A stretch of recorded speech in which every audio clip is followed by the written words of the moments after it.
afternoon, everyone, and thank you for coming to my Ed Talk this 19th day of October 2019.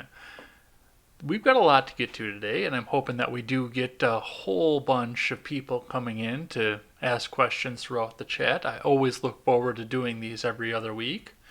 And of course, there's going to be plenty to talk about before we get into this, so it's always funny to see myself on the delay because I look over on the monitor screen to watch the stream and realize that I'm watching myself say something probably about 30 seconds ago. But, I mean, we've had a hell of a week.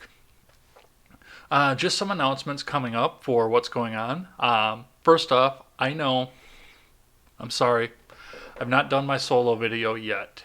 I've actually got it all written up here, ready to go, but I had a neighbor who was screaming into the phone at night for the last 2 days after I got off work, after I got everything written up. And as much as I know that we can pick up the Packer game through my microphone after last week's podcast, I'm not gonna transmit his private phone call throughout the live stream. I'm half surprised that what was it, ESPN?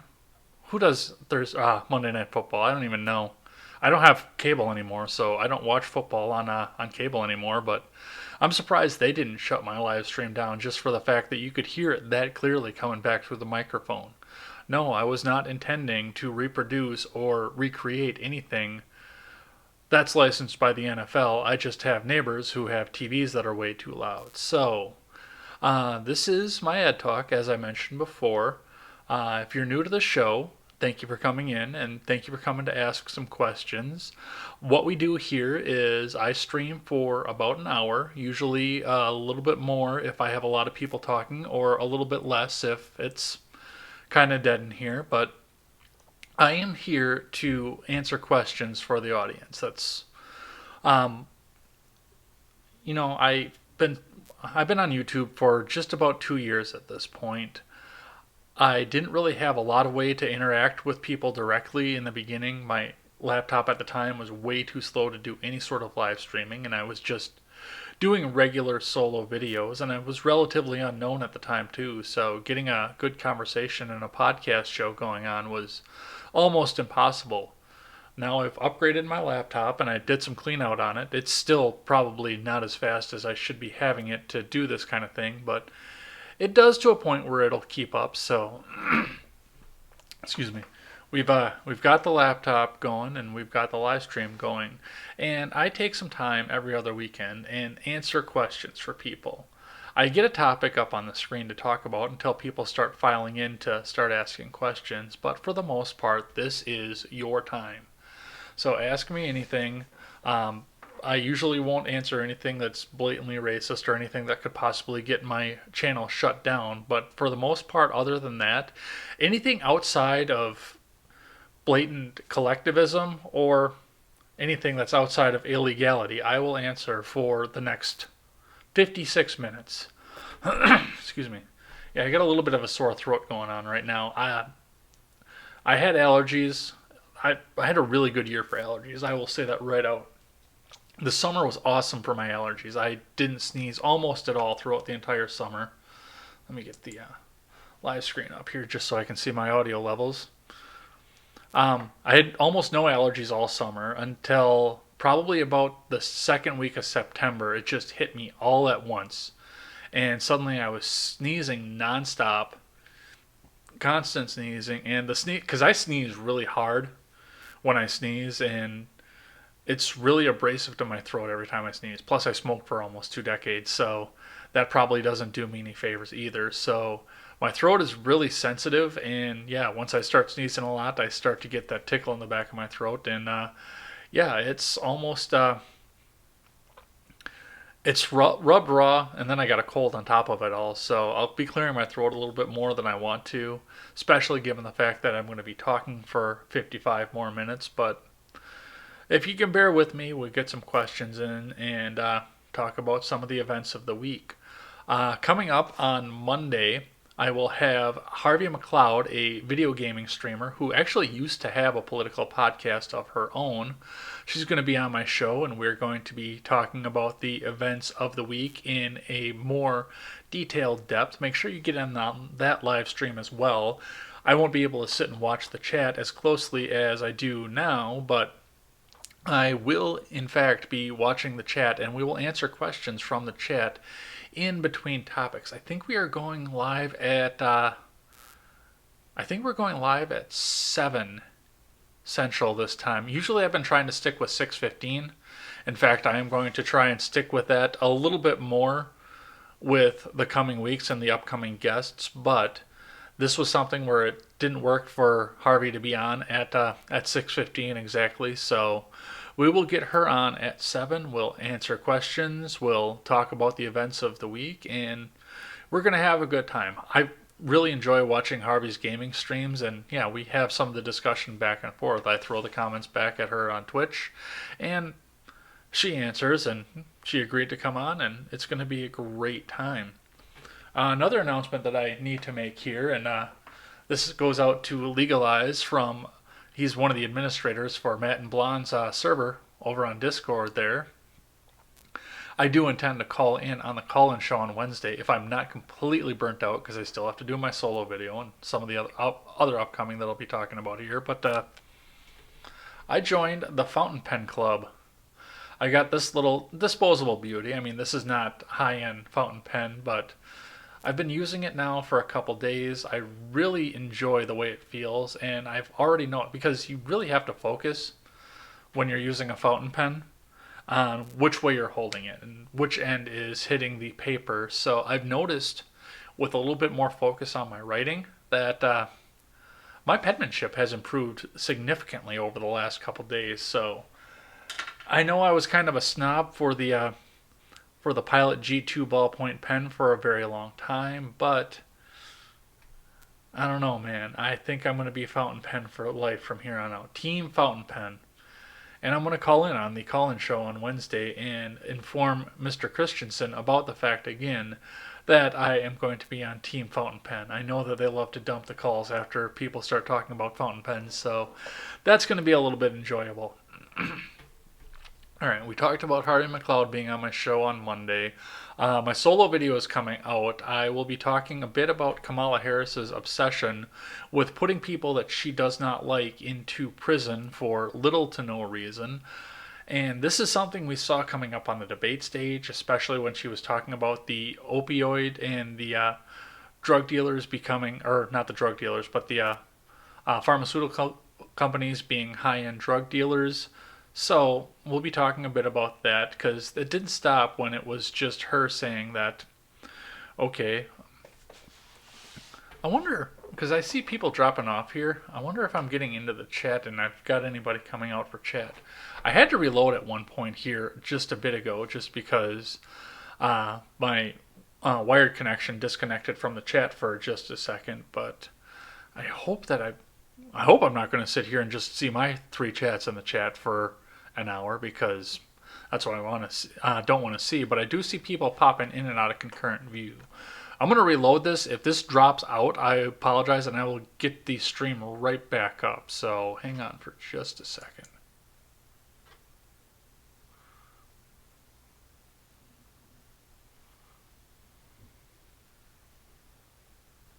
Alright, we are back up here. It looks like it didn't drop me off the stream or anything. I didn't drop any frames over on OBS, so yeah, let's just double check with this over here.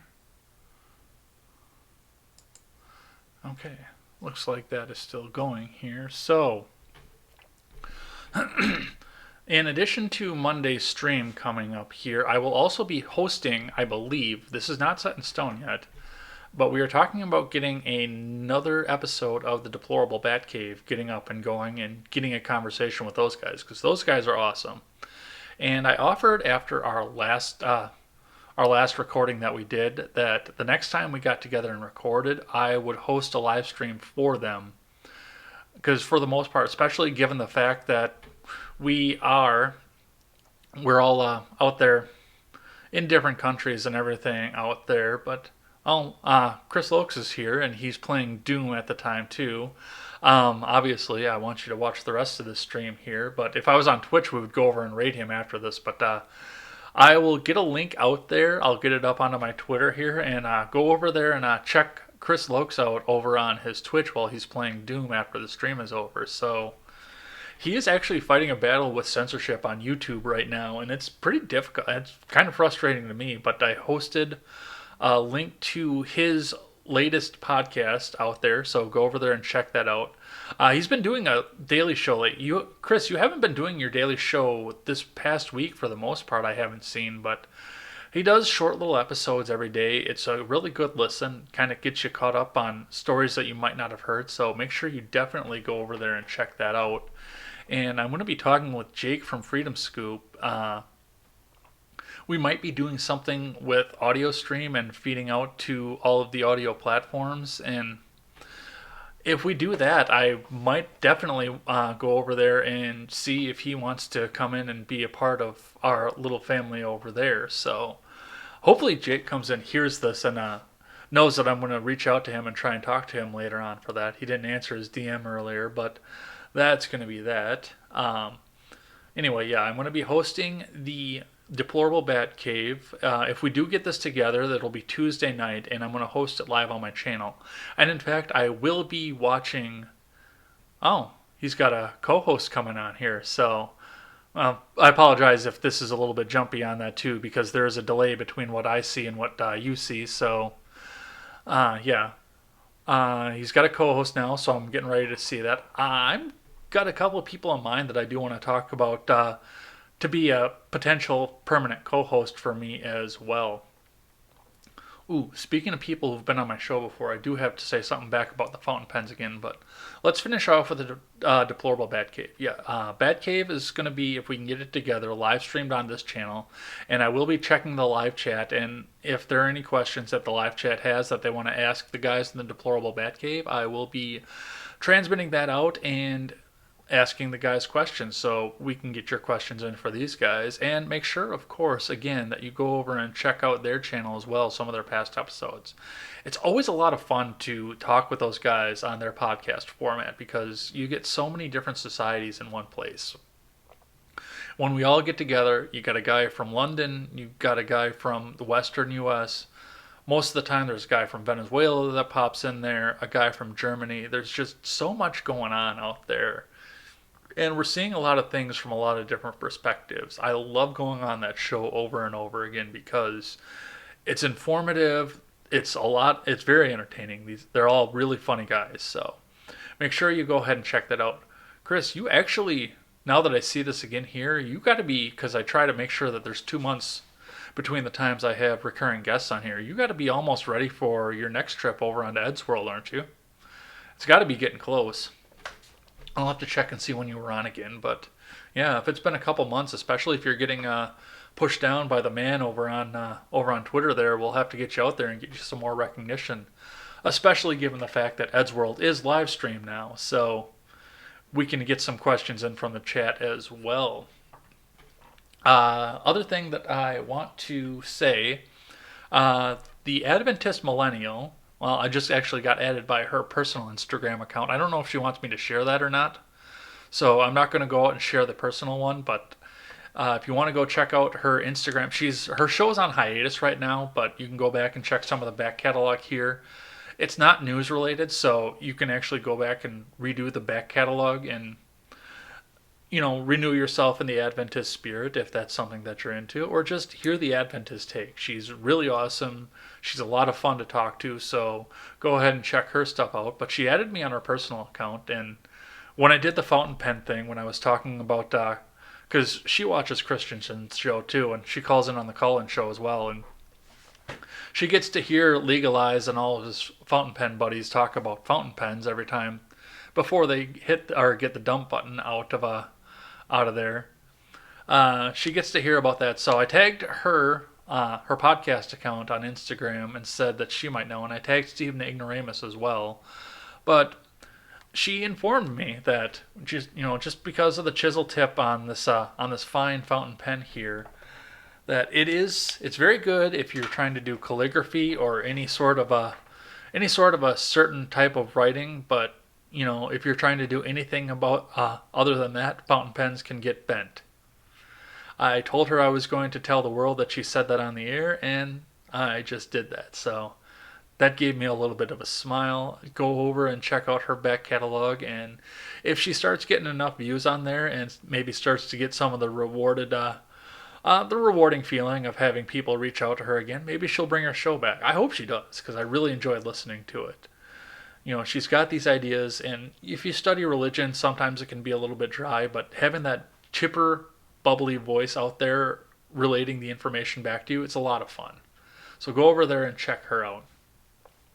So let's talk about Coconut Mommy, since it doesn't look like I've got a lot of questions I don't have any questions, I don't think, in the chat right now, but let's talk about Coconut Mommy. And of course I am talking about Tulsi Gabbard, because Hillary Clinton, who cannot get out of the political spotlight for whatever reason.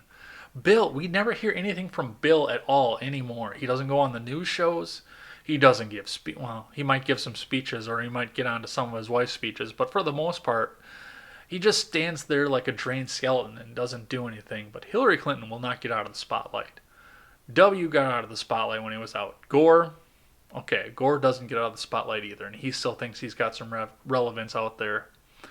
But Hillary will not get out. And hello, Ron Helton is here. Ron, welcome over to my Ed Talk, and if you've got any questions, you're here every week. You know the rules. So, Hillary came out and basically we've been talking about this on the news for months at this point, that the newscasters think that Tulsi Gabbard is a Russian asset. Well, Hillary came out and actually made the accusation. She took the accusation one step further. Now, there's no reason to believe that this is actually what's going to happen. There's no reason to believe any of this at all. But Hillary came out and said that Tulsi is a Russian asset, excuse me, and Russia is grooming her for a third-party run. There's absolutely zero evidence for the fact that Tulsi Gabbard is going to be doing a third-party run. Now, I wanted to put the tinfoil on and have a little bit of fun with this and talk about what fantastical fantasy the left is trying to conjure up about Tulsi Gabbard. But, Tulsi Gabbard is huge among libertarians. I was looking through Twitter one day and I saw some left-winger out there. It was a retweet from somebody else, but some left-winger out there put out a post that said libertarianism is dead. That's a hard word to say when you're talking quickly. Libertarianism is dead, and all of the libertarians out there, the former libertarians, should just pack up their bongs and their Tulsi Gabbard posters and move quietly into non-existence, which I thought was kind of rude, to be completely honest. But it does demonstrate the fact that, yes, the left knows that Tulsi Gabbard is big among libertarians because of her anti-war status, or her isolationist status. She's not necessarily anti-war. She went to the army, and she's still enlisted in the army. She's absolutely not anti-war, but she's big among libertarians, and that is dangerous to the DNC. Now, the DNC has been grooming Elizabeth Warren to be the next candidate from the second that Hillary Clinton lost. From the second that Hillary made her concession speech, 3 o'clock in the morning Central Time, 11/10/2016, the DNC officially started grooming Elizabeth Warren to be the next Democrat candidate, to be the one that was going to stand up and beat Trump. And I called this early. Now, everyone knew that she was going to get in, but I think the general consensus among everybody, especially everybody who's been on my show before, the general consensus, of course, was the fact that Joe Biden was going to be the next frontrunner because he was the most centrist person out there. He was the one that was going to save the Democrat Party. He was going to bridge the gap between the ultra-progressives and the corporates, which, he's not an ultra-progressive. He doesn't believe anything that the ultra-progressives is, and he is a corporate sellout, but he was going to be the one, and the mainstream media actually marketed him perfectly to be that one to jump out in the lead, because he was going to be the one that was going to take all the heat from everybody up on the debate stage, and he was going to take all the nasty ads while Elizabeth Warren coasted out to victory. Chris Loke says, I called this too, and a bunch of lefties didn't believe me. They will never give me credit for that either. Well, here's the thing about Elizabeth Warren and her being the front runner out there.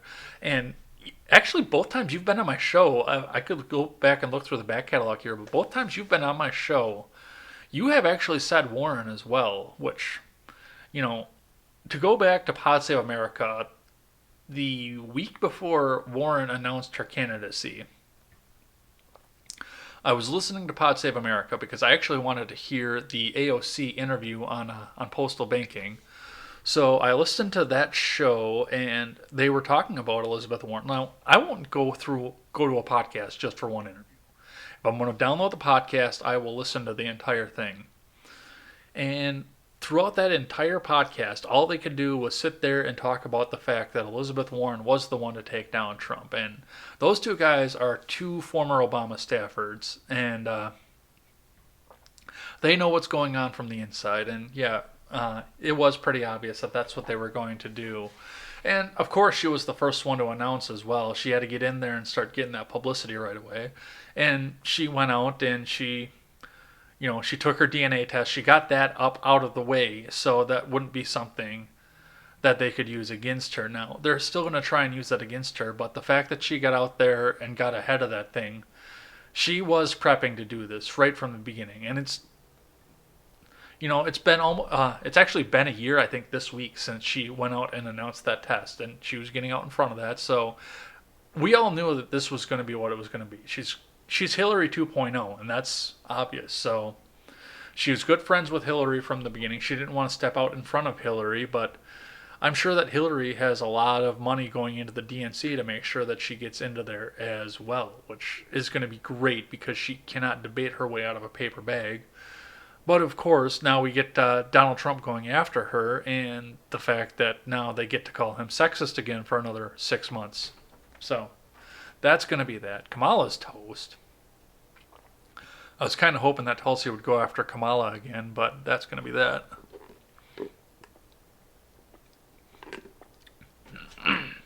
But now, of course, we had the debate coming back, and we watched everybody go back and go after each other for various things that they saw there, and every time that Tulsi Gabbard was getting ready to go up and go after Warren, CNN silenced her. Of course, we saw the famous quote where she turned around and started talking about fitment for office, and her first question was to go to Senator Warren, and all three of the anchors started jumping and reaching for the dump button right away and said, okay, we got to go to break, And we had just got off a break, too. So they went to break right away because they had to interrupt her flow from all of this. And now Hillary's up on the stage saying, yes, of course, she is a Russian agent. And I've been on Twitter trolling people because the people on Twitter legitimately believe this. That is the worst part of it. They legitimately believe that Tulsi Gabbard is this Russian agent, this mastermind that is there to try and take the DNC down. And I don't know where they come up with this crap, to be honest. These people still believe that the Mueller report shows that Trump colluded with Russia. I have read the thing front to back. It shows that there was no collusion. There was nothing that anybody could bring any charges forward from. And in this country, you are presumed innocent until they can prove that you're guilty. So this is really, the whole Trump thing just bothers me as well. And I've said this on my show before. I've said this on solo videos before. I've said this on Generational Gap before. This is legitimately a case of you bring me the man and I find the crime. They are going to investigate Trump back and forth, up and down, until they find some crime to pin him to.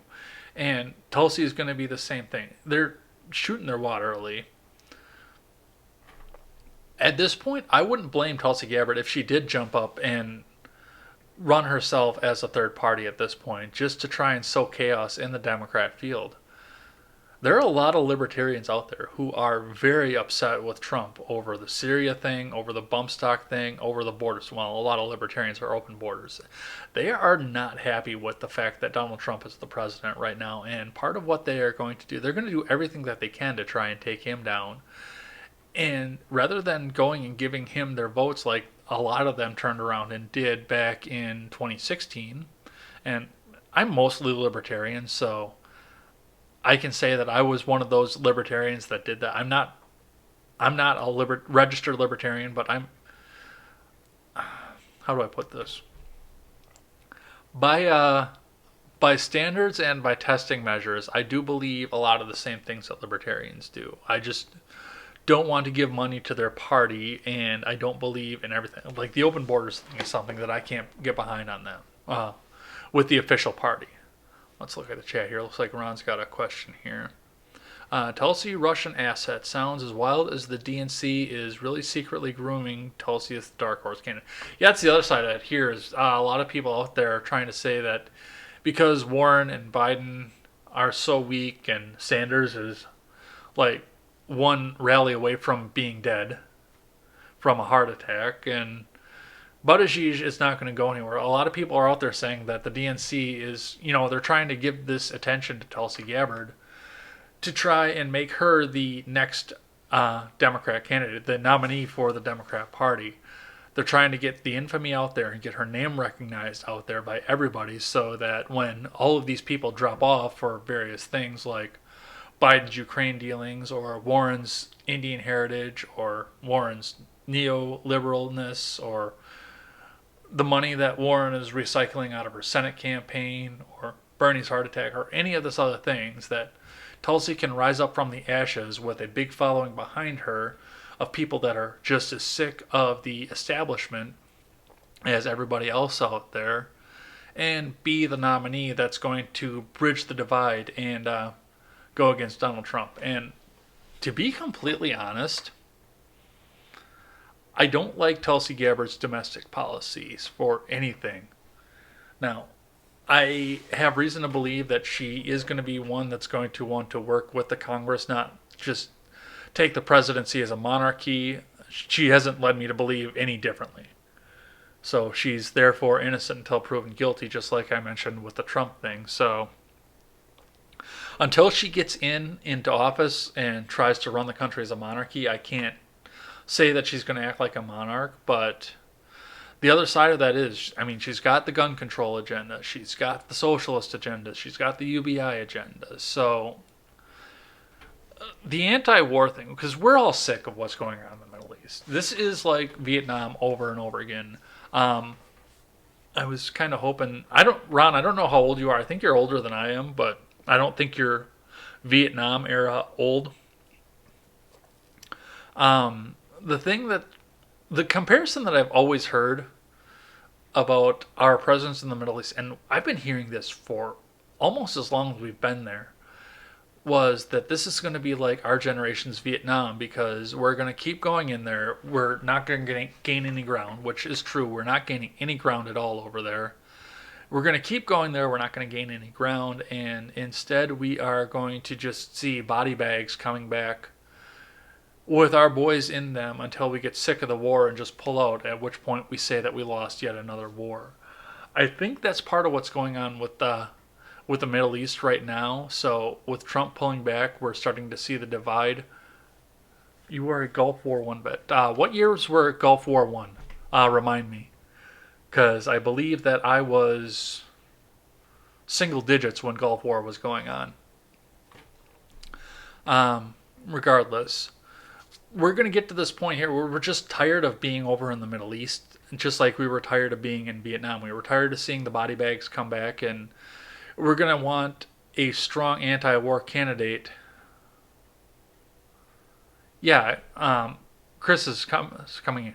Tulsi's for universal health care and education, and that's pretty dumb, in my opinion. That's pie in the sky, typical lefty nonsense. Okay, early 90s. Yeah, I was born in 84, so early 90s, yeah, I was definitely in single digits at the time. Anyway, going back to what I was saying here, we're gonna get to a point where Reagan was the signature on your commission. Reagan was on his way to his landslide second election when I was born. They were still going through the campaign trail the year I was born, and that was late April when I was born. Anyway, yeah. So yeah, she's Chris is actually perfectly right when he brings this up here. The thing with Tulsi is the fact that she's got all the progressive talking points sitting under her belt. And she wants to do a lot of the same things that Yang does. She wants to do a lot of the same things that Bernie does. She wants to do a lot of the same things that Kamala does and Warren does. But the fact of the matter is Kamala Harris is a prosecutor, and I will be talking about that on my solo video coming up here. But Elizabeth Warren is a war-loving neoliberal. She is Hillary Clinton light, and she is going to put us back into a situation where the Middle East is fractured and we feel like we have to be in there for another 2 generations going on. Tulsi being the anti-war candidate plus carrying the progressive agenda means that she's going to unite the people who are sick of the war and the progressives together to try and make the wave to beat Trump. So to go back, and the reason that I got onto all this is because Ron Helton said something to the effect of the DNC would be grooming Tulsi as a dark horse candidate, and that is something that actually worries me, given the fact that she's got the socialist agenda, because I think she can win. I legitimately think that she can win, given the 2 major platforms that she's espousing. So that would actually be something to watch, especially given the fact that Hillary is giving her all of this free publicity at this point. She's going on all the shows that she and the DNC still own, and she's giving out this publicity. She's getting a lot of people going out and Googling Tulsi Gabbard and, starting to see the fact that she is this progressive darling here, but she's got the anti-war side. That's not a bad take that she might be the dark horse. And this whole thing where she's a Republican or a Russian plant, this is a good strategy. Wow. I might have to go out to the kitchen and get my roll of aluminum foil for this one, because, this goes deep into a lot of stuff. And we all understand the fact that the Democrat Party does need to make sure to get President Donald Trump out. They're a ruling class. I've actually got a book over my bed that I've been starting to page through here, but it's been a busy week. That's part of the reason I don't have my solo video done yet. It's called Conspiracies of the Ruling Class, and I'm really interested to go in and read that and see just what it is that the ruling class is trying to do to try and make sure that somebody from the outside isn't sitting in the presidency anymore and doesn't have a successful presidency, so that none of the rest of us are tempted for any reason to go and run for the presidency anymore.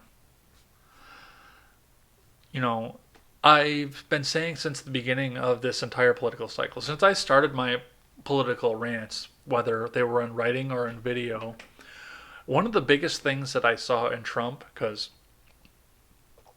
I knew he was a loudmouth. He's got that particular East Coast thing going on here.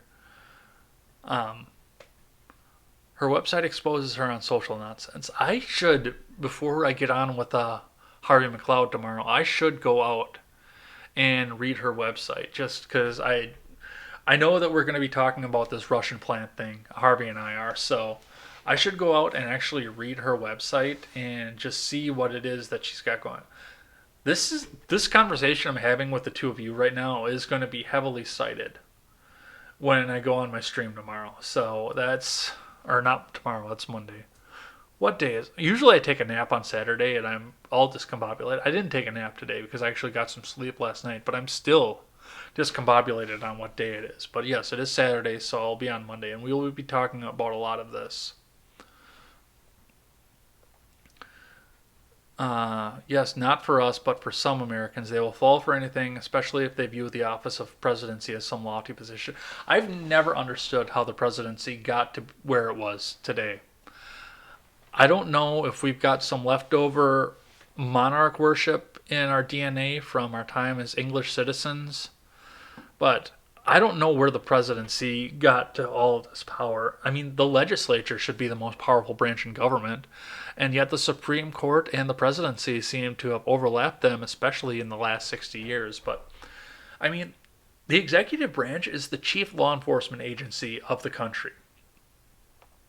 They don't make laws. They're not there to try and decide what law goes in. Well, I mean, they've got the say because they are the chief law enforcement agency. They've got a say in what laws go out there, what gets signed into law and whatnot. That's part of the checks and balances of the government. But given the fact the presidency was never supposed to have this much power, ever. It was never supposed to be revered the way that it is right now. George Washington did not want to be a king for a reason. Kings got worshipped as deities, and because of the fact kings got worshipped as deities, that's why he wanted a general elected president that had term limits, and why he stepped away from the presidency. That is one of the most important things that Washington ever did. And we can look at it in fact because we were able to see, obviously, the Ron Helton says, they wanted Washington as a king, so there's that. But that was the most important thing that that Washington did, was he stepped away from the presidency. He could have stayed there for life, and I'm sure at some point the leaders of the Saxons, when they were united into England, came together and they chose who they wanted to be king. Obviously, it was supposed to be divinely mandated by God, but there were more of them than there were of him, so it could have easily been changed that way. And as we all know, history is written by the winners, so we would have never known the difference if all the Saxons and all the English people got together and said, screw you, we don't want you to be the king anymore.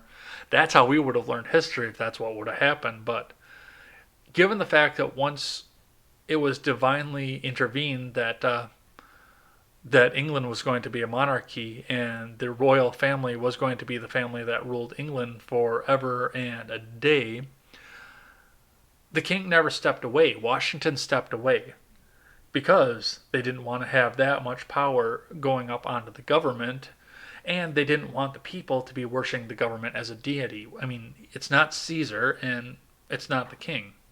It's just a man who stepped in to enforce the laws that Congress put out as they were going. And Congress was never supposed to have this much effect in our lives either. I mean, the federal government was only supposed to be interstate commerce and nothing else. All of this other stuff that they're doing right now, the healthcare, man, well, no, that's not interstate commerce. The healthcare laws, the IRS laws, all of these laws that come and affect us on an individual basis. None of this was ever supposed to happen. I've been reading the Constitution back and front. I'm still planning on doing my civics review series, so I've been reading a lot of the documents a little bit more in depth, and I do have the Federalist Papers on my Kindle, and I want to take some time and read that as well. But I mean, none of this was ever supposed to be. You were supposed to, when all of this was concepted to begin with, you were supposed to go to your states, and that was the law that was supposed to go above you. And the states were supposed to, in all fairness, bring it down to the municipality level. So if there was a law that affected you, you could turn around and you could look your lawmaker in the eye when you went to market. What our federal government done is absolutely crazy at this point. This interstate commerce and military was all that they were intended to do. Let's see. The Fed is supposed to make sure that the states don't tariff each other. That's the Interstate Commerce Clause. They don't go to war with each other. Yeah, again, that's the Interstate Commerce Clause. And to protect us from foreign threats, to have to raise a standing military rather, because we were still a well-armed militia necessary for the maintenance of a free state back when the Constitution was adopted and the Bill of Rights were adopted. That is basically it.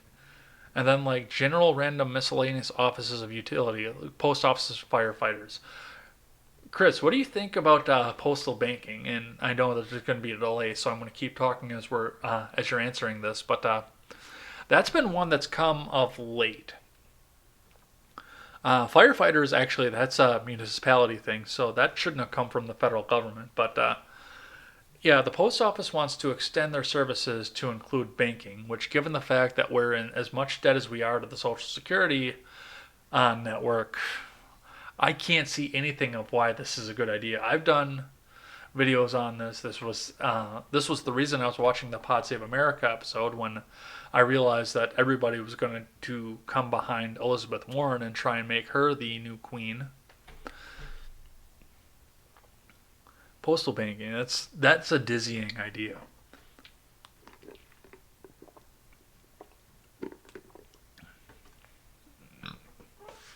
Hey, Helton's back. Keyboard messed up, and Helton, we're talking about postal banking right now. Yeah, I mean, you've got governments and government officials that are borrowing against Social Security to do their pet projects to campaign on, which is illegal, but they're still doing it, and to pay back some of their slush funds like Planned Parenthood. They're dipping into Social Security to do that, but of course, they're gonna pay it back. Don't worry about that down the line. And we are getting to a point. Part of the reason Social Security is insolvent, and it's insolvent just based on the fact that we've had people went in and paid in for a year, and they were able to take out until they died when it was first incepted. Social Security was never going to be solvent, and now we've got a generation that is not growing past the replacement rate, so we've got less going in and more coming out as people are living longer and taking more and more out of this. But the other side of it is, get this, Bernie Sanders is taking Social Security. Government official Bernie Sanders is taking Social Security, and I think that's a conflict of interest in and of itself. He's not taking very much. Because of his congressional salary and the fact that he's still working, he is only getting I think it's like $4,000 or $5,000 a year off of it. But yeah, he is taking Social Security, and politicians are borrowing out of it. They're not paying enough of it back to keep it solvent. It is running just about in the red right now. I think it's still in the black right now, but we've got like 2 or 3 years left on it. And now the politicians, especially on the Democrat side, want you to put your money in a savings account that goes into the same pool as the Social Security fund. And I can't figure out where somebody thinks that's a good idea. And both sides, I mean, the progressives think it's a great idea, but the Union Democrats, which I descended from and which I've also spent a lot of time because we're in the middle of the country right now, and that's what we do out here is we make stuff and we work for unions out here. The Union Democrats see Social Security as insolvent and obviously don't see the idea of putting more of your own money into the government as a good idea. And the Republicans absolutely hate it, but the progressives sure seem to love the idea. It's supposed to go fully insolvent by 2035. Yeah. I am on board with privatizing everything for Social Security because then it's not in the same ledger as everything else that the government is doing. And Democrats are, well, I don't want to say Democrats. My parents are Democrats, and they will probably vote Democrat reliably until the day that they die. But, I mean, I talked to my mom and I talked to my dad, and this whole progressive thing that they're doing that drives them up the wall too. So I don't want to associate people like that, Union Democrats, business Democrats, and with the progressive people who are throwing a fit over the fact that the president wants to put legislation in place to make Social Security a private entity so that we can't dip into it to borrow out of it for a pet project somewhere here and there. Get a private bank to run in and take it over, possibly get the money out into the stock market where it can make money instead of lose money due to inflation, and I don't know. It's weird because I don't know if we can save it now or not. I am going through my work life and trying to make sure everything is taken care of.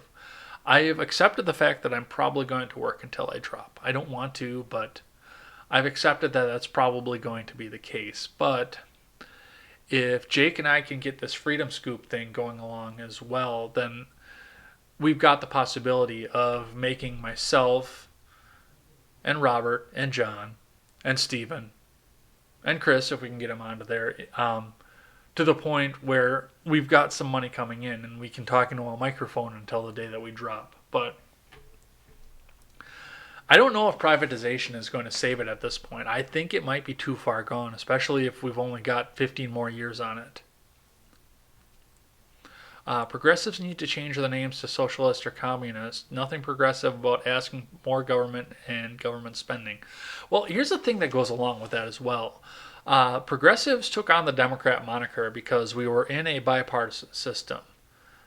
So they either needed to sign on and caucus with the Democrats or be left out of the table. Now, of course, the progressives and the socialists out there, with the exception of Bernie Sanders, I think this republic is beyond repair at this point. Secession, 50 states going their own way. I don't think so. I think that we can do it. It scares me to think of what it might take for us to save the republic at this point. Excuse me. The thought has crossed my mind, and it scares the crap out of me to think about it, but it may be possible to save the republic at this point. Unfortunately, it may take... Chris, you might be too young to remember this. I mean, you obviously remember it happening, but you're old enough for that. But you might be too young to remember the social aspect of everything. Ron, you're old enough to remember this, but we were looking down a lot of the same things in the late 90s and the early 2000s. Well, the late 90s and the year 2000. We were looking at a lot of the same things we're looking at now. We had a climate change crisis going on. The hole in the ozone layer was going to kill all of us. A lot of people were starting to become anti-America. I mean, one of the things that I do... Yeah, you beat me to it, Ron. One of the things I do remember is looking at the old King of the Hill episodes from the 90s, from before 9/11. And, you know, when he went to the college and he saw the anti-American protests in Texas... And when you're starting to get anti-America protests in Texas, you know that it's all going downhill. The feminists, the progressives, the climate model, the vegetarianism. And this was all supposed to show Hank Hill as being a changing man or a traditional man in a changing world. But it kind of gave us a snapshot of what our culture was looking at the time. The 9/11 happened, and we all came together. We united under one banner. Almost everybody. There were a few people out there that couldn't get on board and couldn't support our troops. They couldn't put the yellow ribbon on. That they ostracized anybody who had the Pau Mia stickers on and the yellow ribbons on and everything. They ostracized the Bush government, which the Bush government should have been ostracized. But for the most part, we all became patriots the day after 9/11, and then we've just been slowly slipping back out of it again. So if we all got something tragic to unite ourselves behind, and that would be possibly another attack on our soil, it would probably save the republic. But God, I don't want to see that happen. That's not a price I'm willing to pay to try and save the republic. I would try and find another way. In all honesty, and I don't want to... we should all be like India and speak our own languages. Well, I mean, we've got plenty of languages going on around here, so... it was basically The Watchmen. 9/11 was the... No, I've not read the book, The Watchmen, and that's something that I've wanted for a long time, but I've not sat down and read the graphic novel of The Watchmen, but I did watch the movie. I'm not 100% sure the octopus reference, but I understand what you're saying too. Regardless, I mean, I don't want to give a lot of credit to the president because he's done some bad stuff. He's done some really bad stuff in his office. He's turned around and fixed the economy. He's got the tax breaks in. He's made it easier to open a business in this country, but he's done the bump stock ban. He's keeping us in the Middle East, even though he promised us we'd be out. The ACA is still in... They changed doctor... Oh, okay. Okay, I get what you're saying now. Anyway, the ACA is still in place. I mean, I've given Trump a B minus on the first term of his presidency. He gets a B minus just based on the fact of everything that's still in place and everything else like that. But I credit him for a couple of things as well. One of the biggest things that I do credit him for is the fact that he showed the way that you don't have to be groomed from the time that you come out of the cradle to be a politician, to be ruling class in this country. Now, Donald Trump is an elite. He's a Manhattan elite. So he's not exactly an everyman, but he put the spark in the idea. And look at all the freshman representatives that we got this time around when we had a midterm again. Because he was out there, so many people jumped up to primary their incumbents or to go in and run against them if they were running unopposed. There were a lot fewer unopposed seats this time through. So I think that he may have started something in motion to help us try and take the government back from some of the elites. And there are so many people out there, too, that they want to be ruled by the elites. That's all that they want to do is to try and keep elites back in office. Look at all the Bernie people, the people that want to see Bernie be the next president, no matter the fact that he has had a major heart attack and he's almost 80 years old. You're about to run for Congress. You would run against Swalwell, wouldn't you, Chris? They placed the blame on Trump for Yemen, but it was Obama and Hillary. Wasn't that a Clinton thing for Yemen that started the mess? He should have ended it, but the mic is strong with the dark force. Are you talking about the news network, The Mic? I like Trump's bluntness and how he has exposed all his six states. Yeah, that's where I was going with that, too. Obviously, the government types are doing everything that they can to try and stay in power and keep the power wrested away from those of us out here in middle America that want to try and get into the government and repeal laws. I put a Twitter post out a couple days ago that said, hey, why don't you stop investigating each other and start repealing some of these laws? Because that's what we really need you to be doing right now, not sitting here putting endless investigations against people for the end of time. We all know that everybody in D.C. is corrupt. We don't need you to investigate to do that. We know they're corrupt, and we know that nothing's going to happen to them. So,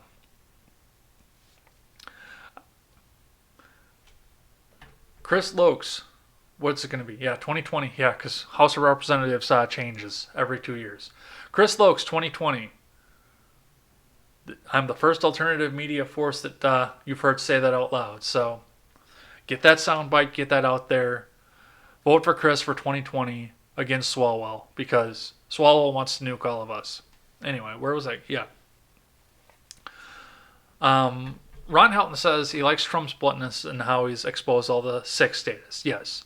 The statists are trying to keep themselves in power. They are a ruling class, and for those of us to come and primary them means that they have to defend their ideas, and their ideas are stale, and they don't have any new ones, and some of the rest of us are going to start having new ideas. So they've exposed them, and they will do anything that they can to try and stay in power, and that's part of the reason that they're trying to pull him out of power as soon as they can. Vote him out, get him impeached, get a black mark on him, make anybody else who would stand up and try and run against an incumbent so scared that they'll never do that. Now, I'm lucky in my district. I don't like my congressman. I think he's kind of a stuck-up, arrogant asshole, but he is a freshman as well. We did finally get the major incumbent who still, he's another one that can't get up off the news, Paul Ryan, out of office. He retired because he couldn't play nicely with Trump, and now he's nothing but just another newscaster and somebody else that's going to try and keep the ruling class in power forever and ever and ever. Amen. So, yeah, I think I would need a lot more exposure on YouTube, obviously, of course. But, I mean, my policy prescriptions are all out there. They're all out there for anybody to go back and look up. I've been very public about what I want to do with this country and the direction I want to take this country in. And for the most part, I mean, there's going to be some dirt on. There's dirt on everybody. But it wouldn't be too hard for me to go up and run against first-term incumbent. especially given the fact that he doesn't come back and talk to any of his people. I did get one chance to listen in on a phone call town hall from um, I can't even think of the guy's name. Brian Style, that's his name. I got a chance to listen in on a phone town hall from Brian Style, but of course I couldn't listen to the whole thing because I was still working second shift at the time, and I was still at work while he was doing so. But yeah, I mean, I've reached out to his office to say, hey, come on my show.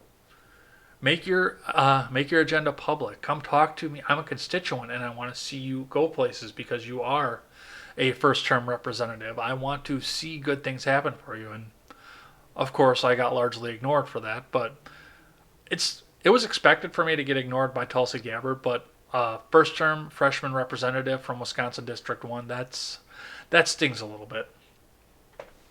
So running against him wouldn't be too bad. Let's see. CNN was a cheerleader for the first Gulf War. They did nothing but beat the war drum. Did not investigate claims of Bush 1 for going to war. Yeah, I was in the midst of learning how to use. What was I doing when Bush 1 was going and the Gulf War was going on? I was learning how to tie my shoes during that. So, of course, I didn't know much of what was going on. I mean, I can go back and remember some of the news coverage from that, and of course, coming out of a Union House, there was a Bush in office, and it was a terrible thing. And now that I've come back and I've seen the corruption in both sides of the government, I realize that having a Bush in office, no matter what party he's in, is a terrible thing, and no matter what party you support is a terrible thing. But yeah, CNN was a cheerleader for that. CNN was a cheerleader initially for our incursion over into Iraq after we got done with Afghanistan.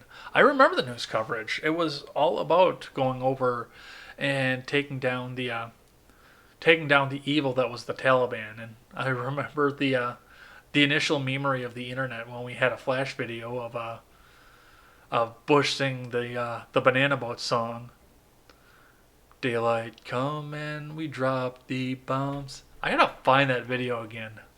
That's hilarious. If I can find that, I'm putting that on my Twitter for everybody to see. But oh wow, this hour really flew by. Anyway, thanks guys for coming in and talking with me. Yeah, Tulsi's a Russian asset. I'm gonna write a little bit of a tinfoily article as to where what they actually believe about Tulsi. Whether I might stretch the truth a little bit. I'm obviously gonna mark it as satire. Otherwise, oh no, Vox might fact check me here. But kind of lay out. I read a lot of spy novels, so I have an idea of some of the outrageous things that people have said about spies, and especially Russia. So I'm going to write that. That's going to go over on freedomscoop.com. Go over and check that out there. While you're over there, go ahead and check out some of the other podcasts we have. We've got the Generational Gap over there. There's a couple really great guys. We've got Stephen Ignoramus, the machine that he is, that does like a 3 hours live stream every single weekday. I don't know how that guy does it. I really don't. We've got some articles over there. I think Birkenhoff is going to be going on a break here pretty soon. Maybe he'll submit something out there. I really want to reach out to that little cheerleader that I had on my show a while ago, Carly Krogman. I want to get some of her take up onto there. And of course, I want to try and find other people to write for us as well. I've got some time off still saved up from work, and next month I get my new vacation, so I'm going to take a few days. I think I'm going to take off and just scour the internet for political blogs. And of course, anybody who's watching this back on demand, or Chris or Ron, who have been here as well, if you find any political blogs out there from especially somebody who's not that well known, send them my way. I will read the blog, and I will see if I can't get them up on freedomscoop.com, so we can get some other voices going there. I think we're going to take a break on getting more video submissions in. Obviously, I talked to Chris about possibly getting the audio version on there, and I'm going to talk to Jake after this as well. See if we can't get the audio thing going the way that I looked at that, and then we'll have a fourth podcast on. Let's see. Tulsi must be the best Russian asset ever, staying in the military undetected for all these years and obtaining the rate. I mean, just, I've got outrageous story to talk about over on Freedom Scoop. I've got something really, really good cooked up here. I'm going to do it in writing. I can't do another video for it, otherwise I would. Other than that, I think I'm going to wrap this up here, though. Go over, check out the article that's going on here. Check out my live stream with Harvey McLeod coming up on Monday at 6:30 Central Time. Check out my live stream of my conversation with the Deplorable Batcave coming up on Tuesday, time to be determined. And I'm going to stop putting it off, and I'm going to record my solo video for the week. So take care, guys. As we always say, never take the words of bloggers, podcasters, or journalists as gospel. Find all the facts and draw your own conclusions. And enjoy the rest of your Saturday.